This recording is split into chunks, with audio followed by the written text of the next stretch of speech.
welcome back to the Inspiration Station where stories spark action. I'm your host, Mr. U. Thanks for joining us. If you're watching us for the very first time, thanks for making us part of your week. We're live on LinkedIn, Facebook, and YouTube.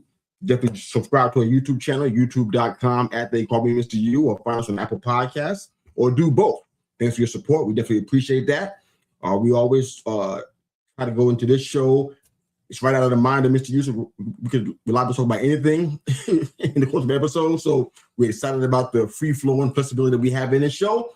And our guests are going to definitely help us out with that. She's the award-winning author of The Undead Age and Steel City Apocalypse. A.M. Geever is in studio with us. A.M., how are you today? Good to see you. I'm great. Thank you. How are you? Fantastic.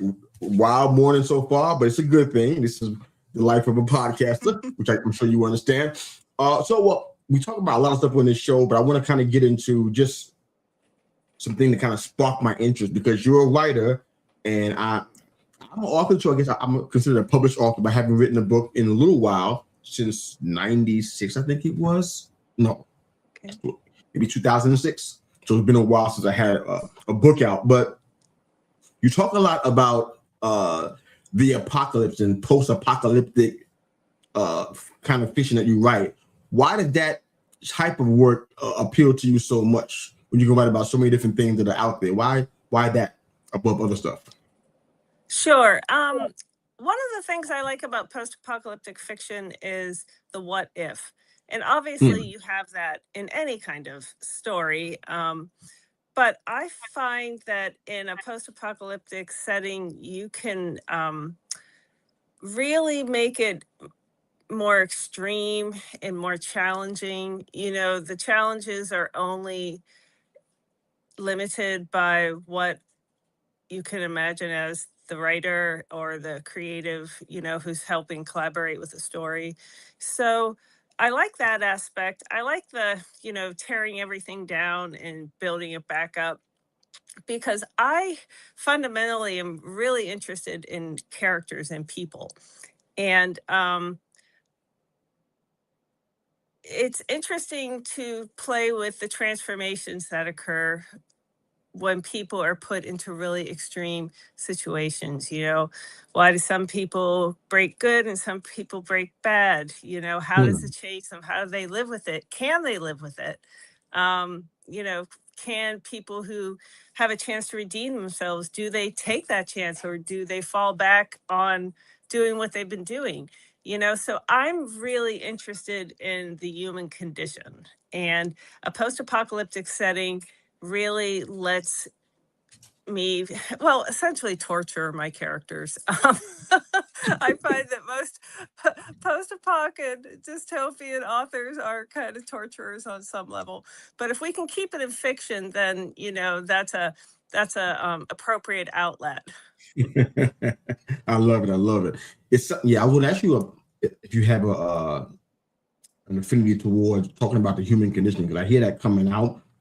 Human tendencies. How does somebody respond in unexpected situations? Sound like you definitely put a lot of thought into that.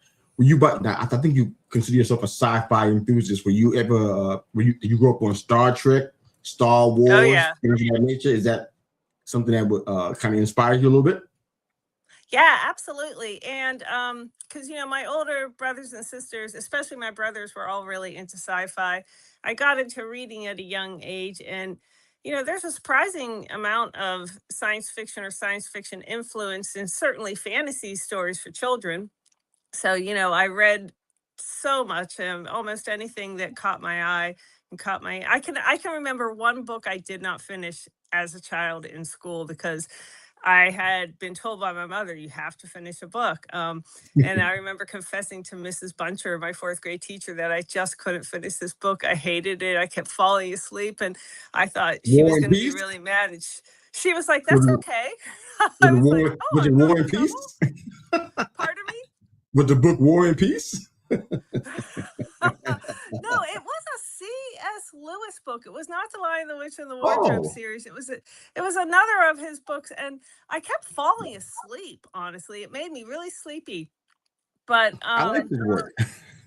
yeah, yeah. But I loved Star Trek growing up. I still love Star Trek.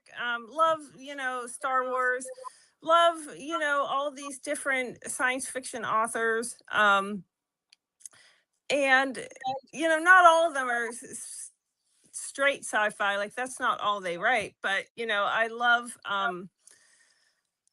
I love that imagination of what's possible, and across all fiction, and science fiction can offer ironically, because I write what I write. One of the things I love about Star Trek is that it's always about people trying to do better, be better. What's possible versus what is, and that's one of the reasons I love sci-fi. It just appeals to my imagination. No, I love that. That's totally fine. So, were you a fan of George Orwell's 1984?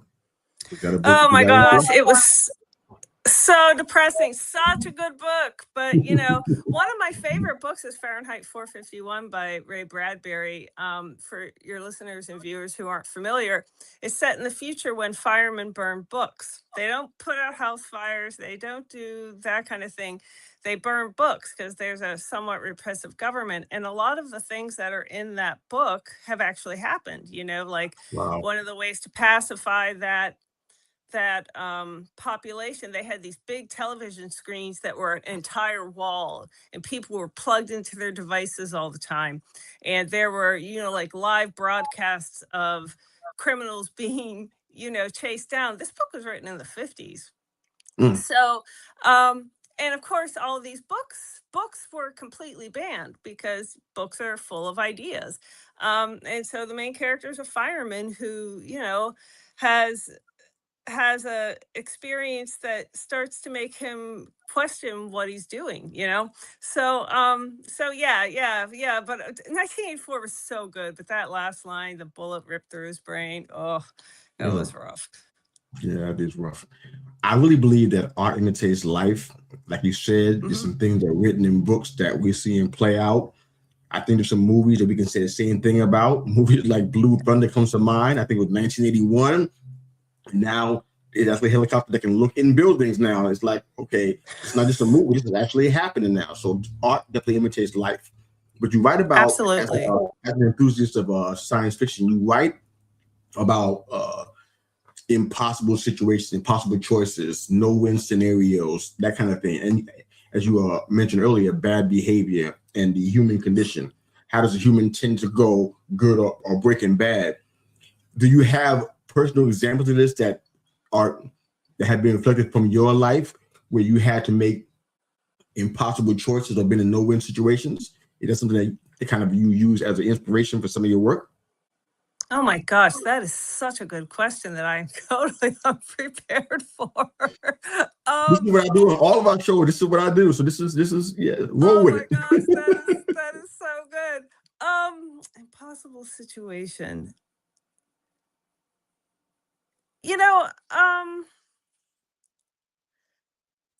Gosh, I'm thinking that the stuff you write come from somewhere.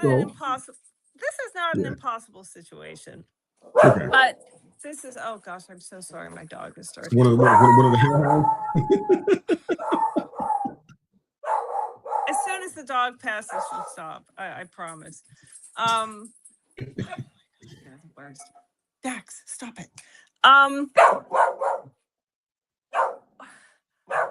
You said the cat has good manners. You just said anything about the dog, so I just kind of assume that this could potentially happen. Stop. Sorry about that. It's okay. One thing I find challenging, this is not an impossible situation, but I really want to buy local. I really want to support my community. I really want to make it possible for smaller businesses and people like me to thrive. And Amazon is so convenient. And lately I've just been like, oh my God, you can't order this from Amazon, but they're so, they've made it so seductive, and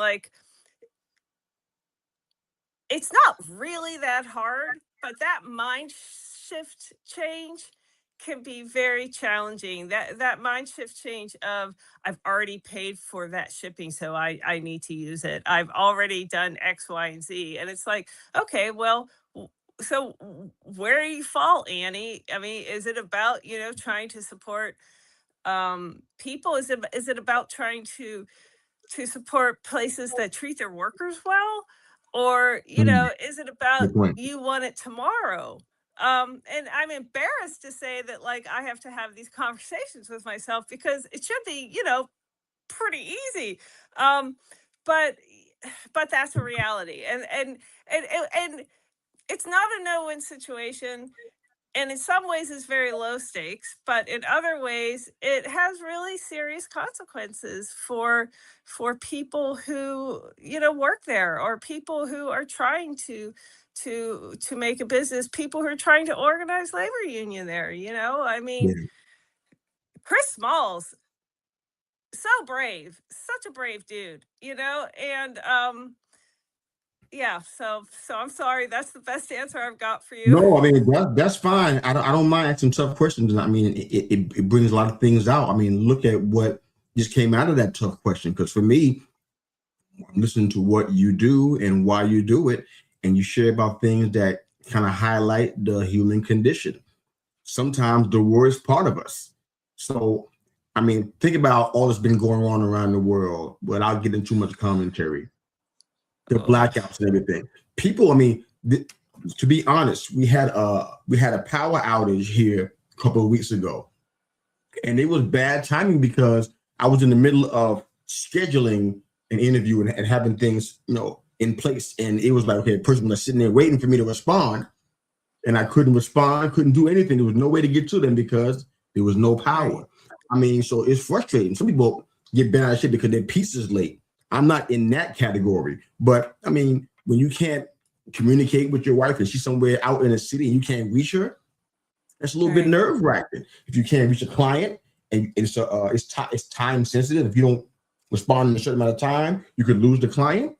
Those things are nerve wracking, and Exactly. it tends to bring out some things in us to be like, wow, I didn't know that dude was in there. And it just started to come out. So when you talk about the human condition and human tendencies, I think that this is a good thing. I want to kind of get into a little more of this. So as a writer, Sure. and I talk about this because I've been writing stuff at 6 years old. So I guess if I'm not anything else, I'm definitely a writer.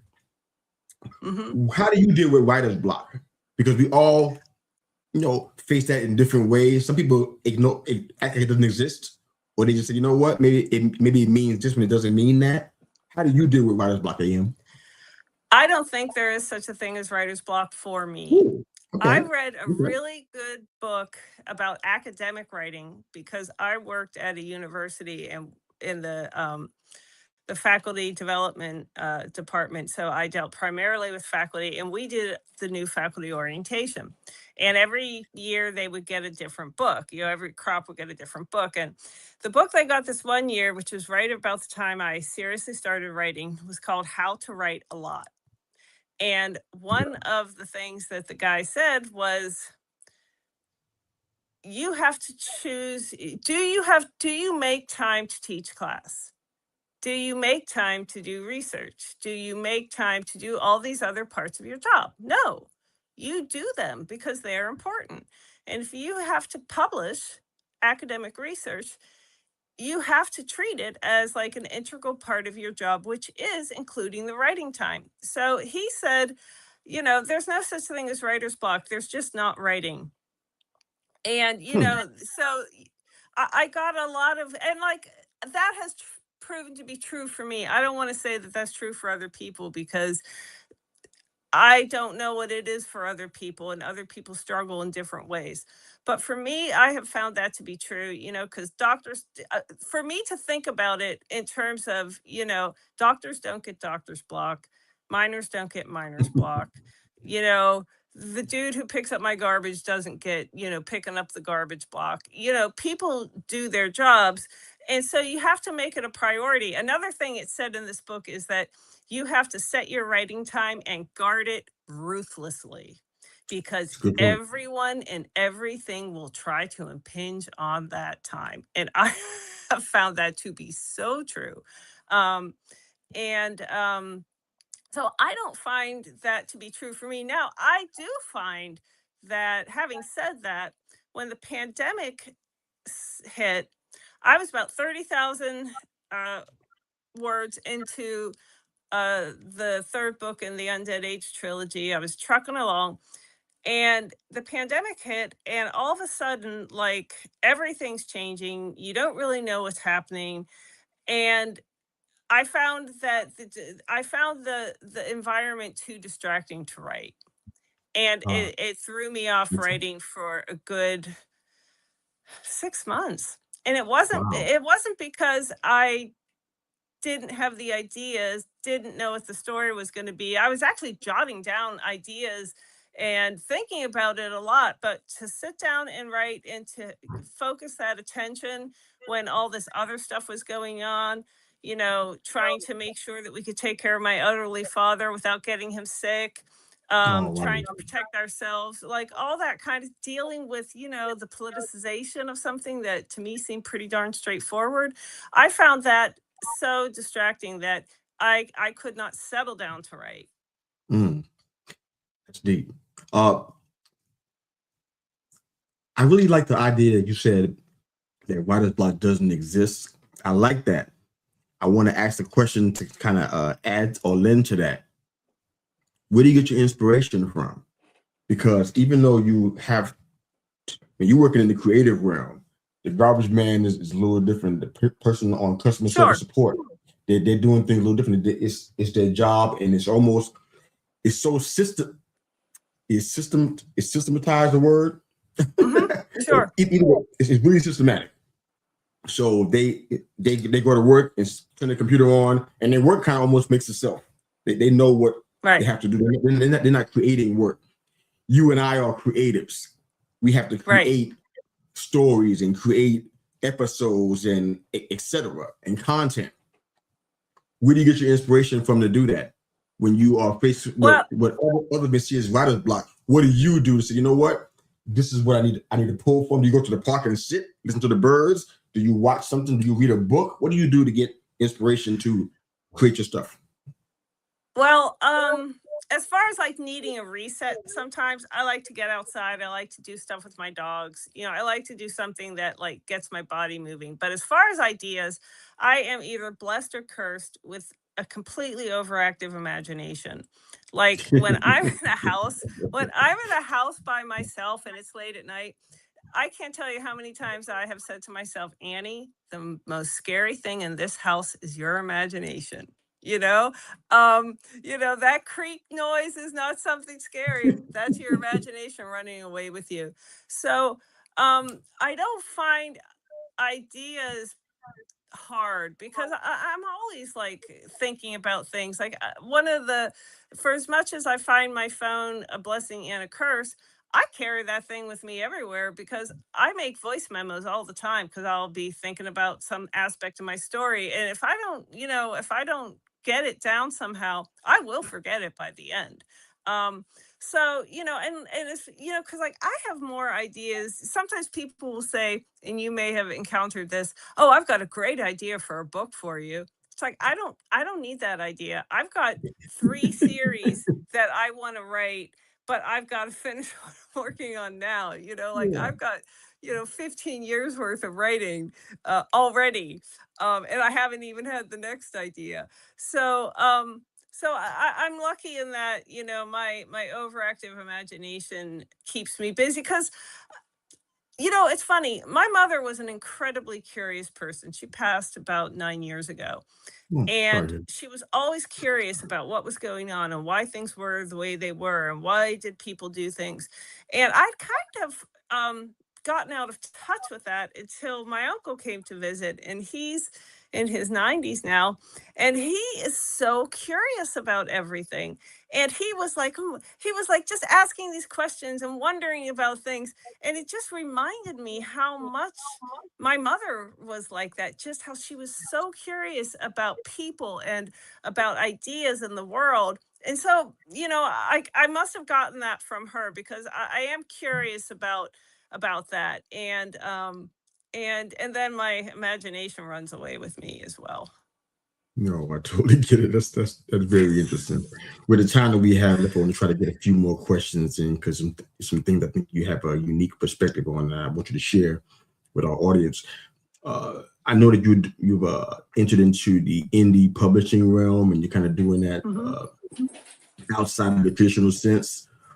Why did you decide? It's a two-part question. Why did you decide to do it that way? And what advice do you have for somebody who wants to write and do the same?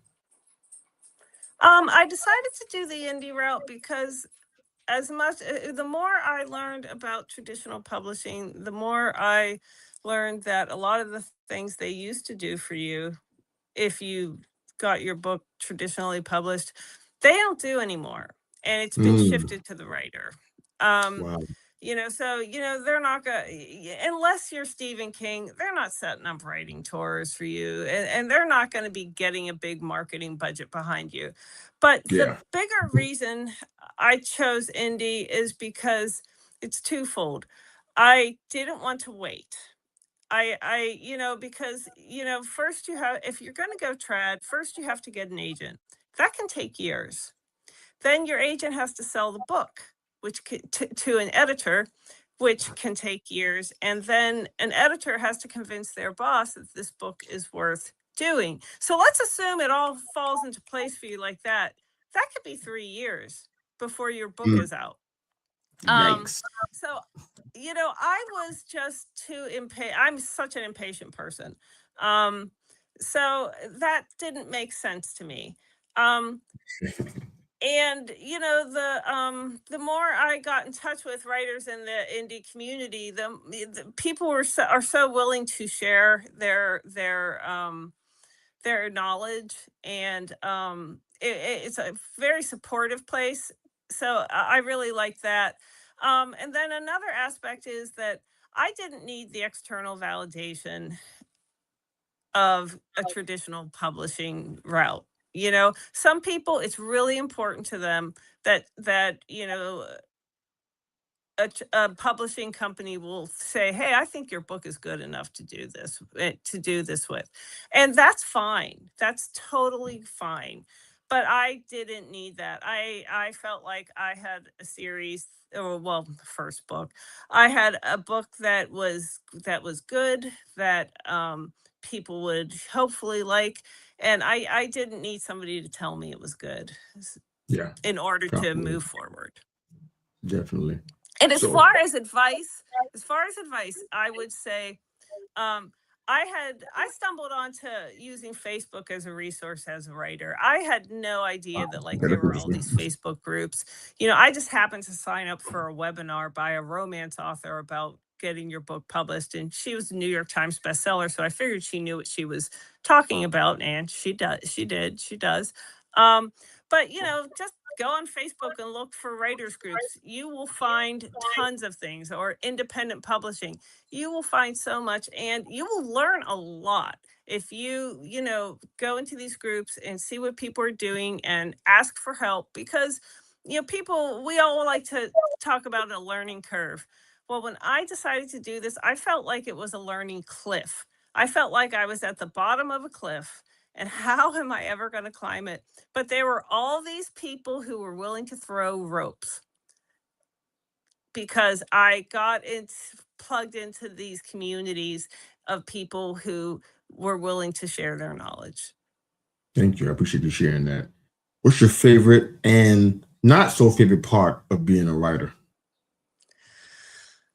Well, my favorite part is like coming up with the ideas and the occasions when I get to interact with readers. I do comic cons, and that's really fun because I get to meet so many people.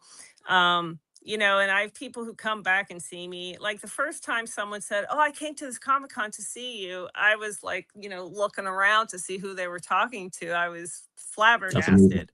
Um, so and that's really fun. And when people email you, so it's the readers, and it's the ideas, and it's the getting those ideas out. My least favorite part is marketing. I'm not Uh, I have no background in marketing. What I learned, I've had to learn the hard way. Things are always changing. I'd rather be writing. And I could just rather write, but if I want my books to reach people, I have to learn the best ways to help them find it. And that's not going to happen by me sitting down and doing the fun part. Definitely makes sense. Last couple of questions for you, Aim, and we'll go ahead and close out for today. So usually writers have inspiration behind what they do, people they looked up to. Who's your favorite writer? Ooh, I would say Margaret Atwood is probably my Margaret favorite. I Atwood. mean, there's so many people, there's so many writers I love, but I figured you say I that, really but do. only one answer. Margaret Atwood's the one. Yes, we'll go with Margaret Atwood. Final answer. I love it. I love But it. I could give you 10. I know you can. You can give me 20, but I only want one, and you gave me Miss Atwood, so it is what it is, right? as a writer, and this is something that not only was I a writer for a long time, almost my entire life, pretty much, also an avid reader. What are you reading right now, besides your own work, of course? I am reading a book called Biohunter right now. Biohunter. And Okay. I found it through a authors do newsletter swaps. If you have a newsletter, you let people know about other people's books, and That's nice. it's a futuristic kind of dystopian book. I'd never heard of the author before, but it's anyway, it's really good. I'm reading Biohunter right now. I mean, there's a couple other books I'm kind of dabbling into, but Biohunter's the one I'm really reading. No, I love that. I love that. So, firstly, thanks for jumping on the show and being a part of this conversation. It was insightful, to say the least. I learned a lot from you today. If you don't mind sharing with our listeners and our audience, or our listeners and our viewers, who are all both the audience, how they can find your work, how can they find you, ask any questions about indie versus traditional publishing, etc. How can they find you? Sure. Well, my website's a good place to start. It's amgeever.com. You can find out about me and my books there.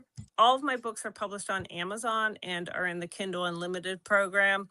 So you can buy them on Amazon. If you have Kindle Unlimited, you can check them out and read them that way. And, I have a Facebook presence and an Instagram presence. So there's lots of places. All right, guys, you heard that. amgeever.com. Her books are on Amazon. She's also on social media, Facebook specifically, I guess. You can find her in all of those outlets. AM, thanks for your time and being on our show. It's been a fantastic conversation and journey with you. Thanks for being here. Thank you. I've really enjoyed this. Same here. If you're watching and listening for the very first time, thanks for making us part of your week. We're live on LinkedIn, YouTube, and Facebook right now, and of course on audio platforms, via scheduling.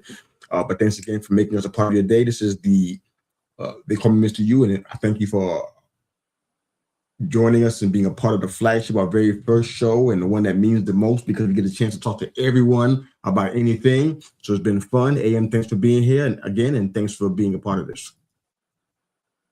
Thank you. Have a great day, everybody. Thanks again for watching.